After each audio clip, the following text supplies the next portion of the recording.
a very serious drought. In fact, the most severe drought in 40 years.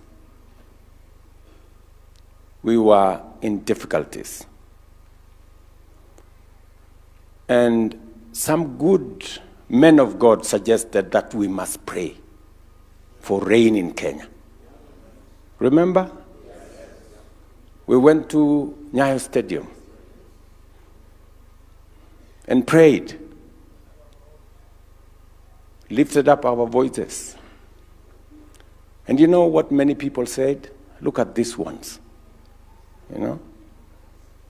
They are going to pray for rain in Nyayo Stadium. Look at what God has done. We've had 3 years consistent of rain. Today in the morning, my mother came to see me from the village. And when I was talking to her, she said, do you remember she had planted some sugarcane? Oh, the sugarcane now is inside the water. The whole place. It's been raining. That was my mother this morning. Look at what God can do. Our maize production has gone up from around 40 million bags a year in 2022. Last year it was 64 million. This year we are expecting 75 million bags of maize.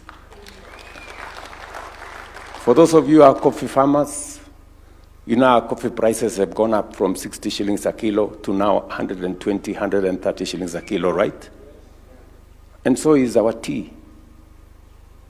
And so is our sugar.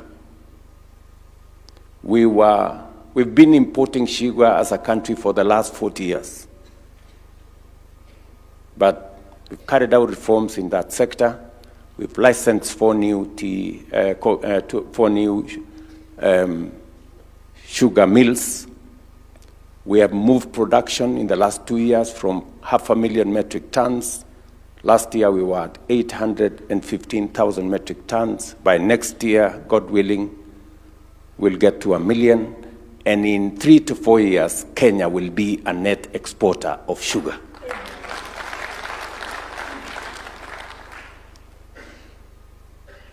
And so I have every reason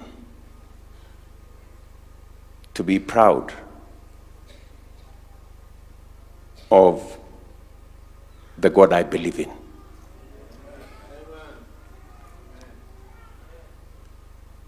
Let me give you one more example. You know, we have been discussing the subject of housing as a country for the last, I don't know how many years. Housing was in the NAC manifesto.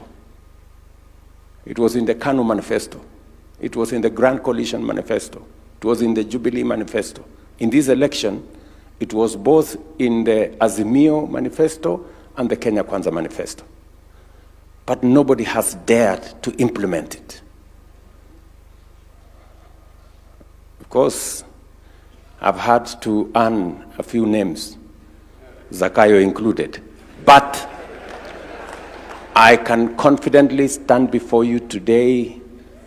We are building 170,000 housing units across Kenya. We are building 400 markets for our mama mbogas. We're doing hostels for our students. I was in one such development yesterday in Mombasa. And we have hired 320,000 young people in those spaces, going to 650 in a couple of months, and 1 million people will be working in our housing development by next year. We're not only creating jobs, we are moving people away from the indignity of living in slums.